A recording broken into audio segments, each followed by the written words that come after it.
we shall reflect on the lives of the Two Ewald Martyrs. The Ewalds were Anglo-Saxon brothers from Northumbria, and both were priests. Both of them being equally fervent and zealous, they could be differentiated largely by the color of their hair. One was called Black Ewald and was learned in the Holy Scriptures, while the other was called White Ewald. Having specialized in sacred learning and in eloquence in Ireland, they went over the country of Old Saxony in Westphalia in the year 604 in order to preach the gospel, after the example of Saint Willibrord, who opened the spiritual harvest in Friesland. There they were met by a certain official whom they desired to conduct them to his Lord, because they had tidings for his advantage.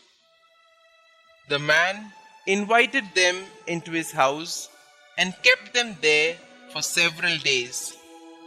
The missionaries passed the time in prayer, singing psalms and hymns, and every day offered the sacrifice of the Mass. But the local pagans, observing this, feared that the preachers might prevail on their chief to forsake their gods and religion, and thus resolved to murder them both. They felled White Ewald with one blow of the sword and tortured Black Ewald before slaying him. But when the lord of the territory heard of what had happened, he was furious and had the murderers put to death and the villages burnt for their failure to report the two strangers to him and for having taken the law into their own hands.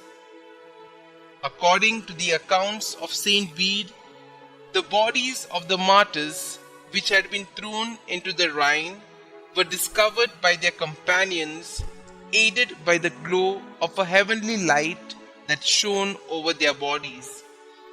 They were at once honored as martyrs, and in the time of Pepin, they were taken up to Cologne and enshrined in the church of Saint Clement, now renamed Saint Cunibert, where they are still. They are venerated as the patrons of Westphalia.